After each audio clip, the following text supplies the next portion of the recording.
A'udzubillahi minasyaitonirrajim. Bismillahirrahmanirrahim. Kita baca sama-sama ya. A'udzubillahi minasyaitonirrajim. Bismillahirrahmanirrahim. Faqultu astaghfiru rabbakum innahu kana ghaffara.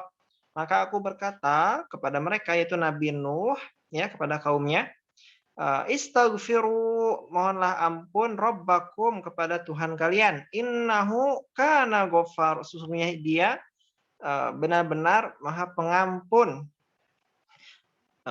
Yursilis samaa 'alaikum midrara, maka dia akan menurunkan hujan ya kepada kalian dengan hujan yang sangat deras, bercurah-curah.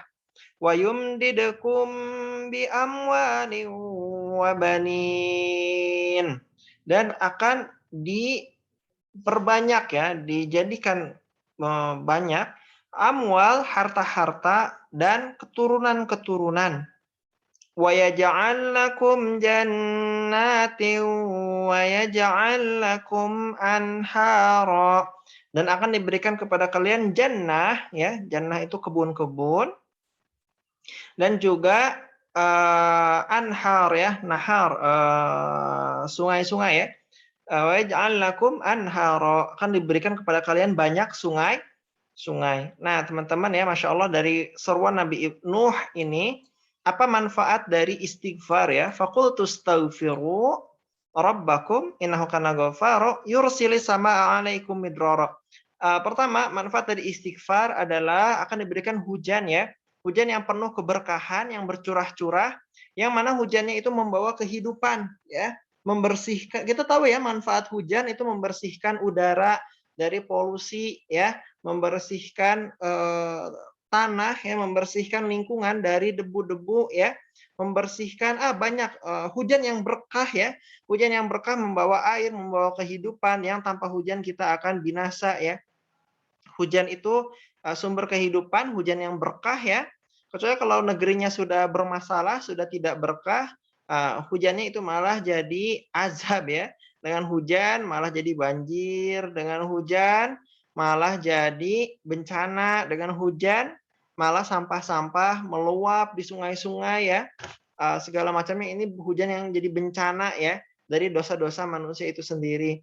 Tapi hujan yang berkah, ini hujan yang penuh dengan kehidupan. Jadi negeri yang diampuni Allah, itu diantaranya adalah mereka tidak kesulitan terhadap air ya. Air itu jadi sesuatu hal yang ketika mereka minta berdoa pada Allah, minta ampun pada Allah, maka Allah akan berikan kepada mereka air ya, penghidupan yang layak ya. Kemudian juga wa yumdidkum bi amwal, akan diperbanyak kepada mereka harta-harta ya. Jadi negeri yang Allah karuniai ampunan ya, Allah berikan ampunan yang Allah ridhoi, di antara keberkahannya adalah banyak hujan, banyak harta-harta ya. Jadi penduduknya makmur ya. Kemudian juga manfaat istighfar adalah negerinya wa yumdidkum bi amwali wa banin, dan diperbanyak anak-anak ya, keturunan-keturunan ya. Jadi negeri yang Allah ampuni itu negeri yang banyak keturunan-keturunannya ya, yang subur ya, subur tanahnya, subur bisnisnya, subur keturunan-keturunannya ya, banyak anak ya. Tanda Allah ridho pada negeri tersebut ya. Kemudian juga wa yaj'al lakum jannati wa yaj'al lakum anhara, banyak kebun-kebun dan banyak sungai. Masya Allah ya teman-teman ya, kalau negeri diberkahi, maka ini semua jadi suatu kebahagiaan ya. Teman-teman, Indonesia tuh harusnya bisa menjaga keberkahan dari Allah ya. Di kita kalau hujan lebat harusnya jadi kebahagiaan. Tapi karena dosa kita sendiri, banyak hujan itu malah jadi banjir, jadi bencana, sampah-sampah meluap, sungai-sungai tersumbat dan sebagainya, itu karena dosa-dosa kita sendiri ya, tidak bisa menjaga lingkungan ya, buang sampah sembarangan dan segala macamnya. Banyak harta ya, Masya Allah. Negeri yang Allah ampuni, ini hartanya berkah, banyak dan berkecukupan penduduknya ya. Jadi bayangkan negeri kita begitu kaya ya, sumber daya alam, sumber daya manusia, sumber daya semua sumber daya, tapi karena tidak merata, dikuasai segelintir orang saja, dalam Islam kan tidak seperti itu ya. Harusnya harta itu mengalir kepada seluruh orang ya, kepada orang-orang miskin, kepada orang-orang, yang memang membutuhkan, harta itu harusnya mengalir ya, ke orang-orang tersebut. Tetapi di negeri kita harta hanya dikuasai segelintir orang saja, walaupun negeri kita kaya tapi ternyata belum Allah berkahi ya. Nah, berikutnya juga ini banyak anak ya teman-teman ya. Jadi manfaat istighfar itu juga adalah banyak anak ya, anak yang berkah, anak yang membawa kebahagiaan. Bukan anak-anak yang durhaka, bukan anak-anak yang jadi masalah ya. Nah, kemudian juga banyak kebun-kebun ya. Masya Allah teman-teman, salah satu ujian yang dalam Quran ya, yang sampai kita harus menyebut innalillahi wa inna ilaihi rajiun adalah Allah uji dengan kekurangan buah-buahan ya, di Quran surat Al-Baqarah dijelaskan ya. Salah satu ujian dari Allah Subhanahu wa taala adalah kekurangan buah-buahan. Negeri yang banyak kebun, negeri yang banyak buah-buahan adalah negeri yang Allah berkahi. Masya Allah teman-teman ya. Jadi kalau misalkan di negeri ini banyak orang yang miskin tidak bisa mendapatkan buah-buahan, masya Allah. Atau banyak negeri-negeri yang kebun-kebunnya itu bermasalah dapat ujian, ini negeri yang harus banyak bertobat ya. Dan juga sungai-sungai, sungai-sungai yang membawa kehidupan ya. Kalau di kita sungai-sungai jadi identik dengan kotor, identik dengan sampah, identik dengan buangan limbah, identik dengan segala macam, ini negeri yang bermasalah. Nah, teman-teman ya, tapi dalam bahasan sekarang, insya Allah ya materi 11 ini, kesehatan dan kesuburan pranikah ya, kita konsentrasinya di ayat 3, poin 3-nya, yaitu manfaat dari istighfar, minta ampun pada Allah Subhanahu wa taala adalah insya Allah nanti Allah perbanyak keturunannya. Berarti yang belum menikah juga Allah berikan jodohnya. Nanti setelah menikah Allah permudah keturunannya. Berdoalah, beristighfarlah kepada Allah ya di waktu-waktu yang mustajab untuk beristighfar ya, minta ampun pada Allah Subhanahu wa taala. Di antara waktu ideal itu waktu sahur ya. Wabil asharihum yastaghfirun, di waktu sahur mereka beristighfar. Ya, silakan teman-teman ya, berarti sering-sering menjumpai waktu sahur baik dalam qiyamul lail maupun dalam saumnya, dalam sahurnya banyak-banyak beristighfar, mudah-mudahan Allah permudah jodohnya, Allah permudah memperbanyak keturunan ya. Sering-sering beristighfar di waktu sahur ya. Nah, teman-teman ya, insya Allah yang hari ini kita akan bahas adalah, ada banyak penyakit yang harus kita pahami sebelum menikah ya. Ya, ada penyakit keturunan, ada penyakit, menular dan, tips-tips bagaimana cara untuk, menjaga, kesehatan itu sebelum menikah, insya Allah akan kita bahas hari ini. Bismillahirrahmanirrahim. Ya, kita masuk ke poin pertama teman-teman ya. Rabbi shrah li sadri wa yassir li amri wahlul 'uqdatam min lisani yafqahu qawli. Pertama, penyakit keturunan itu teman-teman itu tuh memang kita tidak bisa untuk menyembuhkan ya. Itu penyakit keturunan itu dari orang tua kita. Teman-teman ada banyak penyakit keturunan ya. Contohnya misalkan albino. Teman-teman pernah ketemu dengan orang yang albino, teman-teman? Albino itu penyakit keturunan ya, sampai sekarang belum bisa disembuhkan. Paling disuntik, suntik apa namanya itu, suntik pigmen ya. Tetapi sudah tidak disuntik pigmen, lama beberapa bulan kemudian, nanti kulitnya putih lagi. Itu contoh penyakit keturunan albino. Contoh yang lainnya misalkan penyakit buta warna ya. Buta warna itu juga contoh dari penyakit keturunan. Nah, teman-teman, tidak semua penyakit keturunan itu tampak pada tubuh kita ya. Bisa jadi kita memiliki penyakit keturunan, tetapi kita hanya berlaku sebagai pembawa gen saja. Jadi kan gen kita kan ada dua ya, gen dari ayah, gen dari ibu. Kalau gen kita misalkan satunya sehat, satunya berpenyakit, ya Nah, nanti kita bisa jadi tidak muncul penyakit sama sekali karena tertutupi gen yang sehat, ya. Tapi kita tetap istilahnya jadi carrier atau pembawa gen yang sakit tadi. Ketika nanti menikah, kita ada kesempatan untuk menurunkan gen baik gen sehat kita maupun gen sakit kita. Nah, gen sakit kita nanti kalau bertemu ya di keturunan ya, dengan gen sakit lagi, misalkan kita, carrier ya, sehat tapi ada gen sakit. Kemudian pasangan kita sehat tapi ada gen sakit. Ketika ada keturunan, bisa jadi keturunannya itu dapat dari ayah gen sakit, dari ibu gen sakit ya. Jadi ayah ibu sehat tapi kok anaknya sakit. Nah, ini berarti terkait dengan penyakit keturunan. Sepertinya harus saya gambarkan ya. Kalau ada yang tidak paham bisa di-chat ya, mungkin saya terlalu cepat menjelaskannya. Ini sebenarnya pelajaran SMA ya. Coba saya cari Microsoft Word supaya bisa saya gambarkan. Word, di mana di sini? Atau, apa, Paint. Teman-teman ya, mudah-mudahan ada tampak di layar. Ini saya sedang menggambar ya. Misalkan kita ya, siapa misalkan nama kita misalkan Amr misal ya. Amr ya. Nah, misalkan, Amr dia dari orang tua yang, yang satu sakit ya, aduh susah juga nih. Yang satu sakit, yang satu sehat ya, yang satu sehat. Yang satu sakit.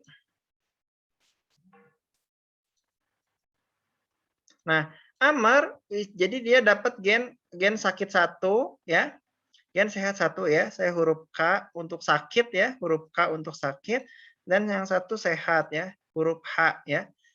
H untuk sehat misalkan. Amr menikah misalkan dengan siapa? Asma misalkan ya.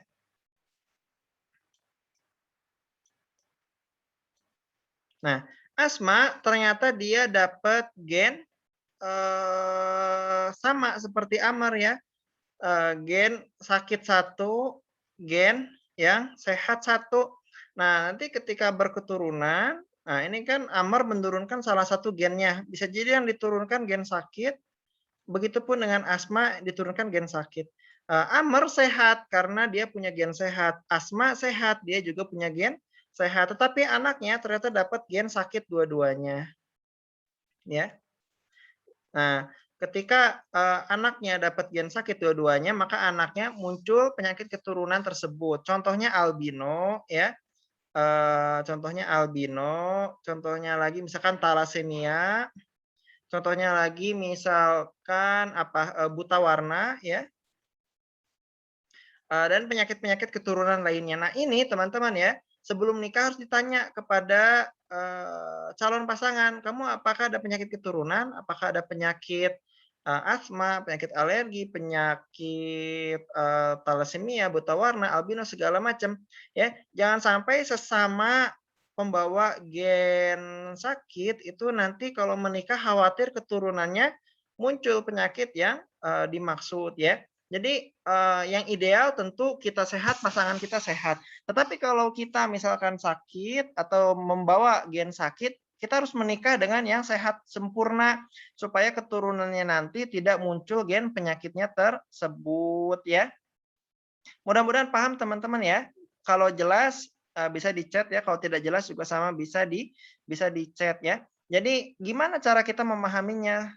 Kita tanya kepada orang tua kita, melihat keluarga besar kita, apakah ada di keluarga besar tersebut penyakit yang khas dibawa, alergi misalkan khas dibawa misalkan penyakit buta warna ya.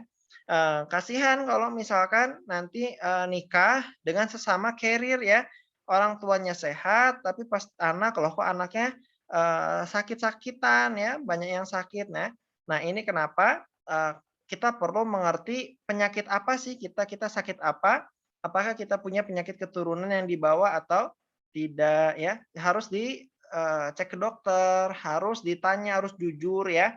Dihindari menikah dengan yang carrier, takut-takut nanti anaknya sakit ya. Jadi buat teman-teman yang sehat, silakan cari pasangan yang sehat. Buat teman-teman yang sakit, cari pasangan yang sehat sempurna ya. Supaya anaknya bisa sehat lagi ya, jangan sampai, pasangan yang, punya penyakit keturunan carrier ya, dia sehat tapi membawa gen sakit, menikah dengan yang carrier juga, nanti takut-takut anaknya muncul dan jadi sakit ya. Begitu teman-teman ya, ada sedikit siasat yang mana harus kita pahami ada penyakit keturunan. Tadi ini ya, jadi, Amr dapat gen dari orang tuanya ada yang sakit, ada yang sehat, maka Amr gennya sakit dan sehat. Ternyata menikah dengan Asma yang sakit dan sehat juga, gen yang dia bawa dari orang tuanya. Ketika beranak ternyata gennya sakit dan sakit, akhirnya dia muncul penyakit-penyakit yang dimaksud. Bisa, ini tuh temanya albino, bisa temanya ini tuh talasemia, bisa temanya buta warna, dan seterusnya ya. Jadi silahkan siasati. Kemudian teman-teman juga harus mengerti dengan penyakit menular ya. Ada istilahnya itu PMS ya, penyakit menular, seksual ya. Ini harus juga hindari ya, buat saya saya pernah memiliki murid-murid yang saya nggak tahu ya sekarang, angkatan sekarang seperti apa, tapi angkatan-angkatan sebelumnya kadang ada yang memang dia sudah, pernah berzina ya. Nah, untuk orang-orang yang sudah pernah berzina ya, sudah bertaubat syukur alhamdulillah, itu harus cek ke dokter apakah ada penyakit menular yang ia bawa ketika dulu ia berzina ya.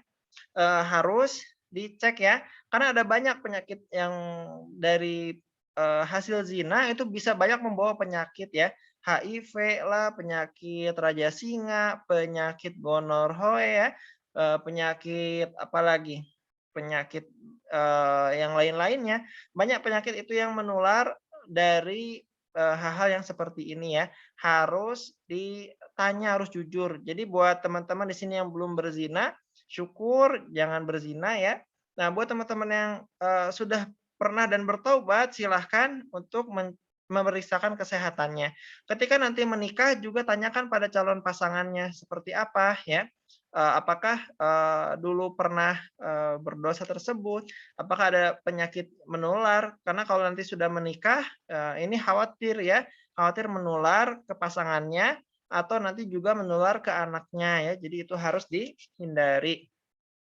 Terus teman-teman terkait dengan nanti setelah menikah juga ada kesuburan ya. Kesuburan itu berarti kemampuan, suami istri untuk memiliki keturunan. Itu seperti apa? Apakah suami istri itu subur? Di antara, indikatornya pertama kita melihat ke keluarga ya. Apakah keluarga ada yang sakit, ada yang susah berketurunan, atau memang keluarga mudah berketurunan tetapi dia susah berketurunan. Kalau dia sendiri susah, itu bisa ada beberapa faktor penyebab. Contohnya misalkan berat badan, ya.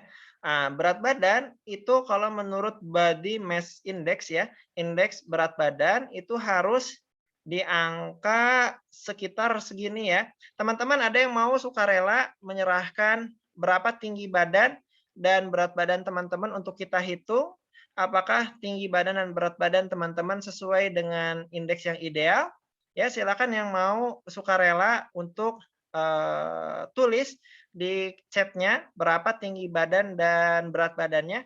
Kita hitung apakah teman-teman masuk ideal atau lebih atau kurang. Silahkan ditulis di chat-nya langsung saja ya. Nah, ini ada yang chat ya.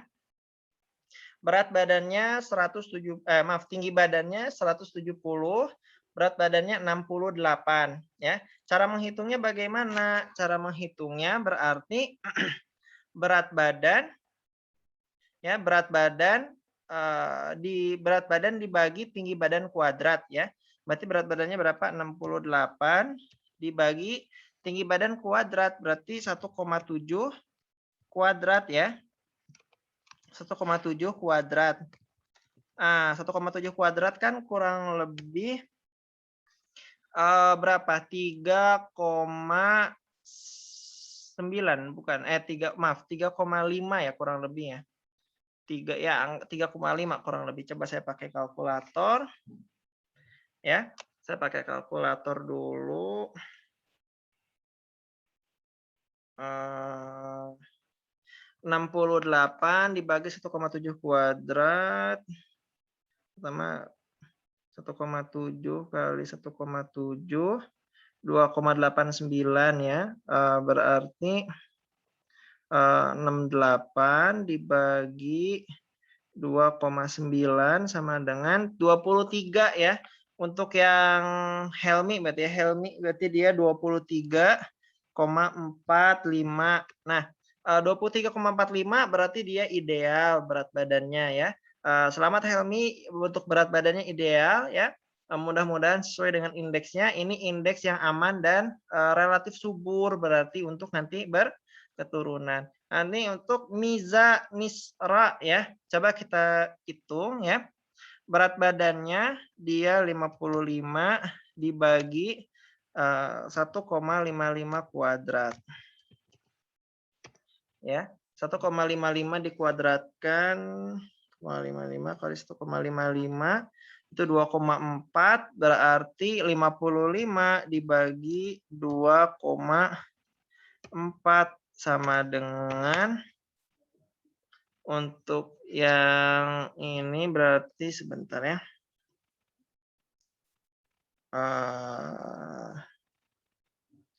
55 dibagi 2,4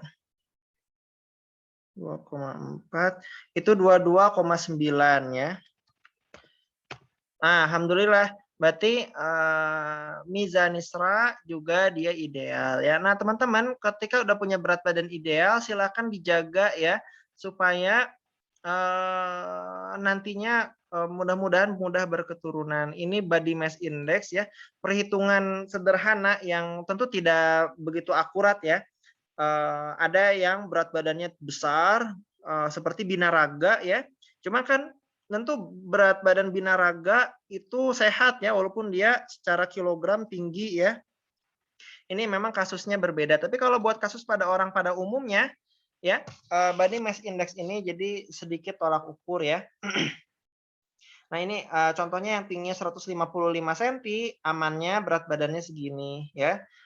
Yang tingginya 170 cm, amannya kurang lebih segini berat badannya ya.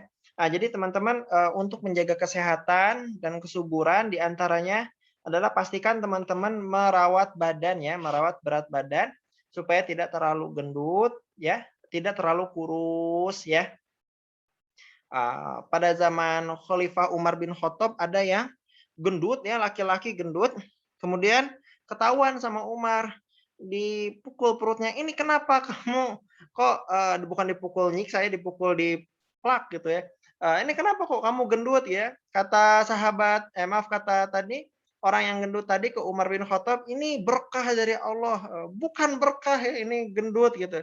Kemudian Umar menasehati bahwa jangan kegendutan karena itu nanti membuat kita malas dan sulit ibadah ya. Berat badan itu ideal ya, silakan diusahakan. Tentu memang berat badan ideal tuh berat ya teman-teman ya, buat yang sudah, berat badannya tinggi atau yang berat badannya rendah, mengubah berat badan itu sulit ya. Tapi bukan berarti ketika sulit itu kita tidak ada usaha, pasrah ya. Tetap ada usaha ya, diusahakan, supaya nanti insya Allah dietnya jadi amal ibadah ya. Kenapa diet saya jadi amal ibadah? Karena ini perintah dari, khalifah ya, Khalifah Umar bin Khattab ya, tentu, kita diminta Rasulullah untuk, mengikuti Rasulullah dan mengikuti, apa namanya, Khalifah Rashidah ya. Jadi sunnah para nabi untuk menjaga berat badan tetap ideal. Buat yang berat badannya terlanjur tinggi, berarti banyak olahraga, mudah-mudahan nanti jadi tetap sehat ya walaupun berat. Kenapa? Karena, ganti lemak jadi otot ya. Kalau binaraga teman-teman pernah lihat yang binaraga itu kan badannya besar-besar, badannya, besar-besar ya, mereka besar, dan secara timbangan tinggi, tapi bukan berarti mereka sakit ya, tapi justru mereka, sehat ya, karena berat badannya isinya bukan lemak tapi isinya, otot ya, itu baru beda. Yang buat teman-teman yang gendut, silahkan untuk berolahraga supaya mengganti lemak menjadi otot ya. Nah, teman-teman juga ada, penyakit yang banyak orang tidak tahu padahal ini penting, ini nama penyakitnya adalah resus ya. Teman-teman pernah cek golongan darah nggak? Golongan darah itu selain ada A, B, C, maaf, A, B, O, ya A, B, O, dan AB ya. Bentar saya ini dulu. Kalau golongan darah kan ada A, ada B, ya, ada O, ada AB ya. Nah kalau ini tidak ada rekomendasi ya, maksudnya silakan menikah dengan yang mana saja ya. Nah, tetapi kalau resus itu ada positif, ada negatif ya. Ya. Di resus Indonesia itu umumnya resusnya positif ya. Di Indonesia ada, umumnya, resusnya positif ya, aman. Resus positif itu artinya nanti dia tidak akan, apa namanya, istilahnya melakukan pembekuan darah, khususnya ketika nanti, transfusi darah, atau juga ketika nanti memiliki keturunan, darahnya tidak akan beku ya kalau nikah dengan, resus silang. Nah, di muka bumi ini juga termasuk di Indonesia kurang lebih 1% masyarakat dia resusnya negatif ya. Kalau dia resusnya negatif berarti harus nikah dengan yang negatif lagi ya. Memang yang resusnya negatif ini berat ya. Aduh, Ustadz kan, resus negatif di Indonesia cuma 1%, 1 dari 100 orang, berarti nanti saya susah dong cari jodoh.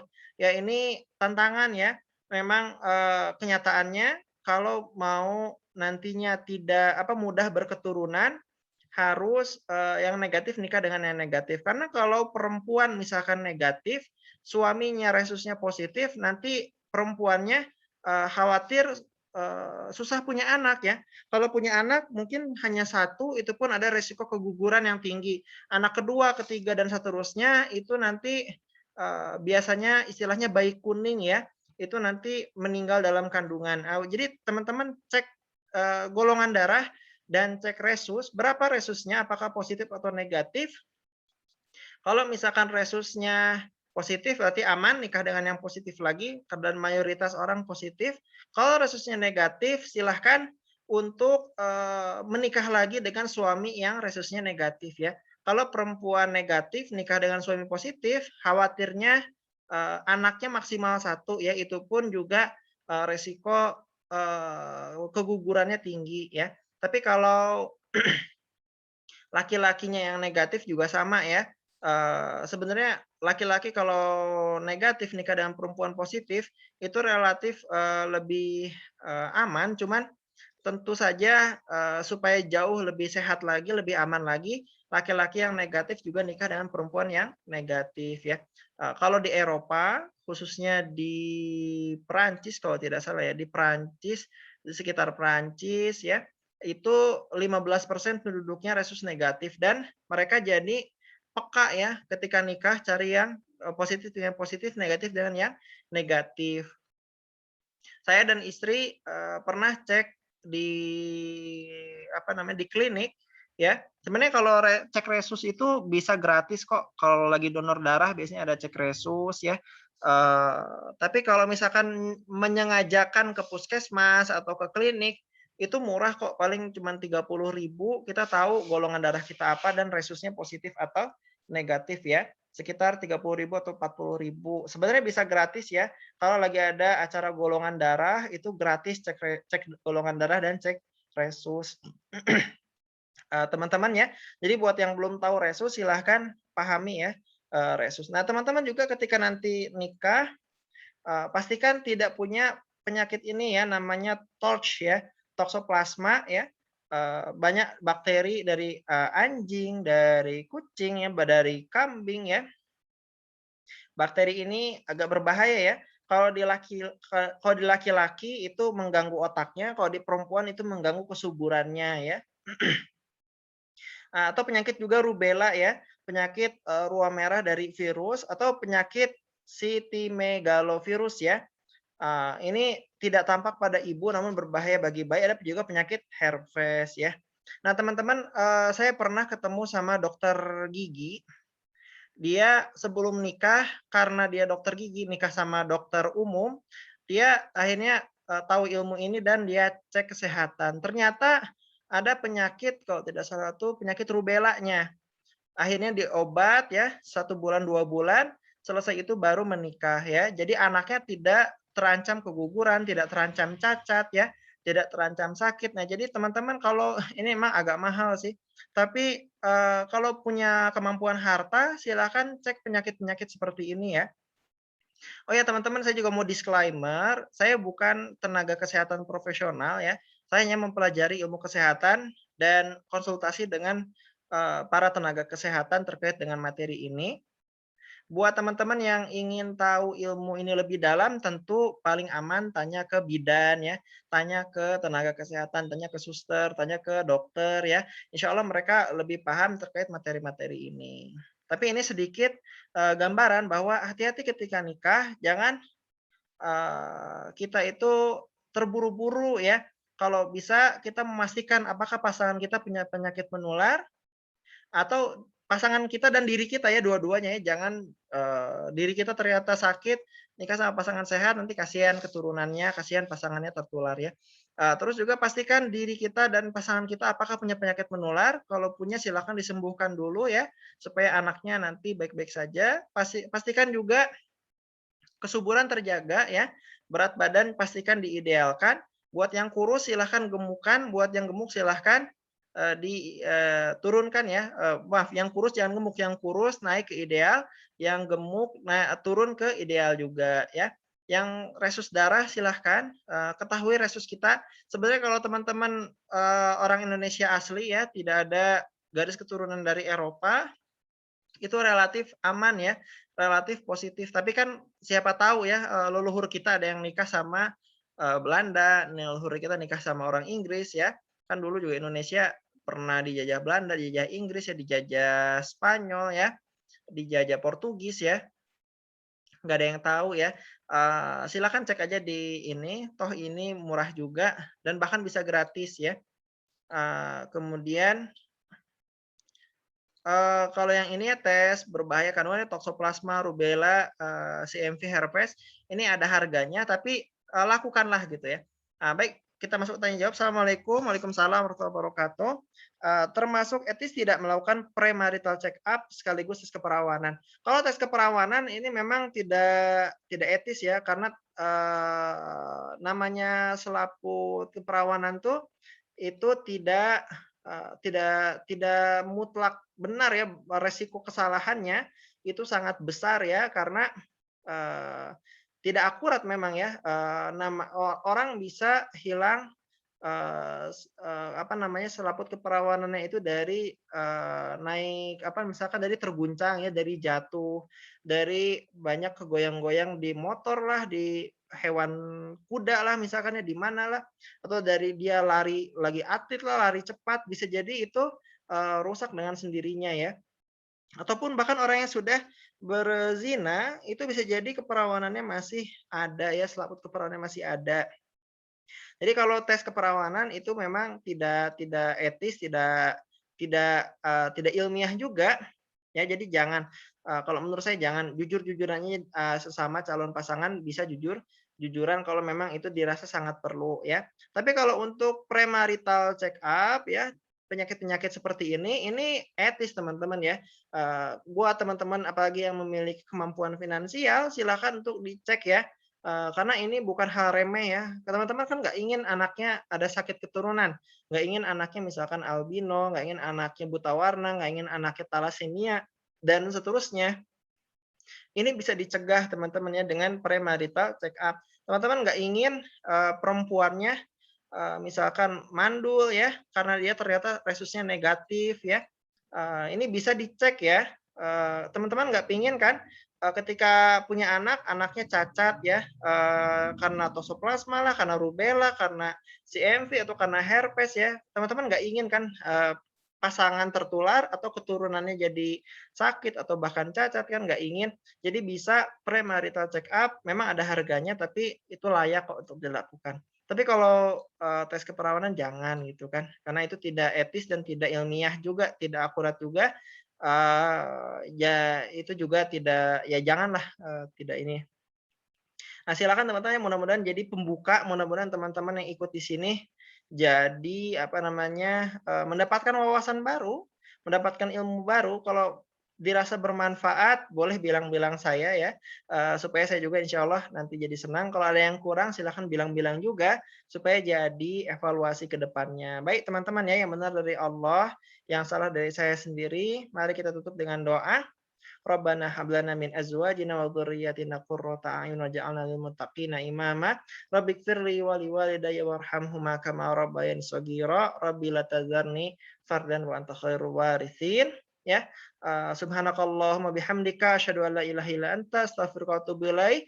Jazakumullah khairan katsiran. Assalamualaikum warahmatullahi wabarakatuh.